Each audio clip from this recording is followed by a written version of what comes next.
L'invité politique sur Radio Classique et Public Sénat. Gilles, bonjour. Nous sommes donc avec vous, Henri Guénaud. Ce matin, vous avez probablement lu ou parcouru les journaux sous le vernis Le Fric, titre Libération. Mais disons plus sérieusement qu'à l'enquête du Parisien, tous les gens qui sont interrogés disent que ces fameuses primes qu'il aurait touchées, lui-même le dit d'ailleurs, dans le Parisien ce matin jusqu'en 2006, sont invraisemblables. Alors vous en pensez quoi ? Mais j'en pense rien du tout. Voilà, il y a eu pendant très longtemps dans la République cette pratique des primes en liquide qui permettait à l'État de moins payer ses collaborateurs, en vérité. Mais tout le monde dit à partir de 2002, stop. Alors, elles se sont pas arrêtées. Alain Lambert, ministre du Budget dans le Parisien. Je crois qu'elles ne se sont pas arrêtées dans tous les ministères. C'est vrai que moi, mon bref passage au ministère de l'Intérieur, je suis passé deux fois, une fois dans les années 90, et je me souviens qu'il y en avait, ça représentait des petites sommes pour les hauts fonctionnaires du ministère et puis pour la police. Et je suis retourné en 2006, mais donc après la date fichée. Effectivement, moi je n'ai jamais touché à ce moment-là aucune, ni depuis lors, nulle part dans l'État, aucune prime en liquide. Donc c'est quand même bizarre cette histoire, à moins que le ministère de l'Intérieur soit à l'époque un État dans l'État avec des pratiques qui sont des pratiques. Chaque ministère avait ses pratiques. Il est vrai que longtemps, le ministère de l'Intérieur a eu des pratiques un peu différentes de celles des autres. Non, mais ça, c'est une petite phrase de sibyllide avec un petit sourire sibyllin. Non, pas du tout, parce que c'était la police. Mais voilà, maintenant, mais la presse entière, mais y compris les journaux de droite, s'interrogent sur cet argent, donc on peut quand même écoutez, en parler. moi, je m'interroge pas. Je n'ai aucun élément de ce dossier. Une chose est certaine, je connais Claude Guéant depuis une bonne vingtaine d'années. J'ai confiance dans son honnêteté. Je sais son sens de l'État. Donc, ce dont je suis sûr, c'est qu'il n'a volé cet argent à personne. Voilà. Après, laissons l'enquête suivre son cours. Moi, je suis quand même très étonné de la judiciarisation croissante du débat public. C'est dès qu'il se passe quelque chose d'un côté, on voit sortir de l'autre côté des bribes d'enquête, des bribes d'instruction, voilà. Pareil pour l'affaire de Thomas Fabius, pareil pour l'appartement de Thomas Fabius. Moi, je ne me suis jamais mêlé de l'appartement de Thomas. Non, mais ce que je veux dire, c'est que là aussi, vous avez des bribes. On parle de traque fine, mais en même temps, c'est rien n'est clair. Tout ça est malsain. Tout ça est extraordinairement malsain. Soit on met tout sur la table. Soit on attend que le dossier soit bouclé et après on juge de la vraisemblance de ce que fait le juge d'instruction, de ce que décide le juge d'instruction, comme dans le cas de l'affaire Bettencourt. Mais ces petites bribes qui sortent, ces petits morceaux d'information, il y a le mur des comptes, le lendemain on a droit à une bribe d'enquête sur Claude Guéant. Moi j'ai rien à dire, je connais pas ce dossier. La seule chose que j'ai à dire, c'est que c'est un homme honnête et qui a le sens de l'État. D'accord, voilà. Mais vous savez que ça va être utilisé politiquement. Mais bien sûr, effectivement. Maintenant, les gens disent, voilà, c'est reparti, l'ère Sarkozy, l'argent... Non, ça l'ère Sarkozy, l'argent. Si vous permettez, alors il y en a autant...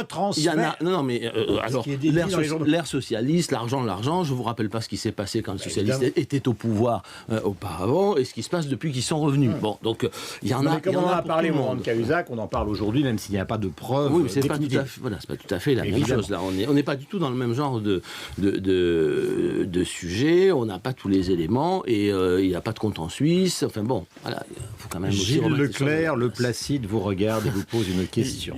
Juste sur ce point, une dernière question tout de même. Il y a quand même dans votre camp des commentaires, notamment d'une ancienne ministre, ex-collègue de Claude Guéant, qui a traité Claude Guéant ou de menteur ou de voleur. Oui, moi j'ai déjà dit ce que je pensais de Madame Bachelot, de son comportement. C'est marrant parce que elle trouve maintenant que c'est un voleur et elle a accepté de siéger à ses côtés au gouvernement. Elle s'est roulée par terre pour être ministre jusqu'à la dernière seconde. Tout ça est d'une indécence. Elle incarne pour moi l'absolue indécence en politique. Voilà. Elle ferait mieux de continuer à faire le clown à la télévision. Ça fait peut-être rire certains. Moi, ça ne m'a jamais fait rire. Mais voilà, on se passe de ces commentaires. En tout cas, moi, je m'en passe. Alors, un an après la défaite de Nicolas Sarkozy, est-ce que vous estimez aujourd'hui que la nouvelle opposition, l'opposition, je dirais, est à la hauteur un peu des enjeux, quels que soient les sujets? On a l'impression qu'il y a un débat. Vous étiez, vous... notamment contre le mariage, un militant, disons, actif, et je crois que vous allez encore aller défiler. On sent que sur ces sujets-là, par exemple, il y a un vrai débat dans votre camp. C'est ça, les débats. Mais en même temps, vous les déplorez quand c'est au sein du gouvernement. Donc, Non, mais attendez, c'est pas la même chose. Le gouvernement de la France et un parti politique dans l'opposition, c'est pas exactement la même chose. Je les déplore pas, d'ailleurs, je les constate. Mais un gouvernement, ça gouverne, ça suit une voie, une politique. Chaque ministre n'est pas le porte-parole de la catégorie sociale dont il a la responsabilité. Ça, c'est une chose. parle de la France. Puis dans les partis, surtout dans l'opposition, bien, on débat, c'est sain, c'est normal, c'est légitime. Hein, c'est légitime. Il y a des sensibilités différentes qui s'expriment. C'est toujours comme ça après une alternance. Toujours. Je trouve même que il faut éviter de vouloir mettre trop tôt une espèce d'ordre quasi militaire. Il faut que tout le monde s'exprime. Il faut d'abord, l'UMP, elle doit apprendre à vivre au moins un temps sans chef. Elle doit apprendre à vivre avec sa diversité. Ce sont des familles politiques ancrées dans l'histoire de France. Les gaullistes, les libéraux, les sociaux-démocrates. Pour autant, il y aura beaucoup d'élus UMP dans les rues pour les nouvelles manifestations anti je pense qu'il y en aura beaucoup, oui. Alors, vous le souhaitez ? Moi, je souhaite qu'il y ait le maximum de Français dans la rue. Mais maintenant, chacun descend dans la rue et va protester selon ce que lui dicte sa conscience. La mienne me dicte, c'est pas l'UMP qui m'a dicté de descendre dans la rue, c'est ma conscience. Et c'est pareil pour mes collègues. Sauf que le texte a été voté, approuvé. C'est la loi de la République maintenant. Eh bien, je continue de penser... Jusqu'à la promulgation, par conséquent. Je continue de penser qu'il était profondément illégitime de faire adopter une loi pareille, une loi de cette nature, une loi de civilisation, par la majorité parlementaire, comme on change un taux de TVA. Je continue à le penser, ça énerve un certain nombre de gens, mais tant pis. Je pense que c'est au peuple français de trancher une question pareille. C'est à la conscience de chacun de prendre une décision vis-à-vis de ce sujet. Et le président de la République fait une lourde faute à la fois morale et politique en refusant de donner la parole au peuple et en passant en force. Son but, son rôle dans la République, c'est d'unir les Français, c'est de faire le geste, de prononcer la parole qui les unit quand ils se désunissent. Or là, ils sont profondément désunis.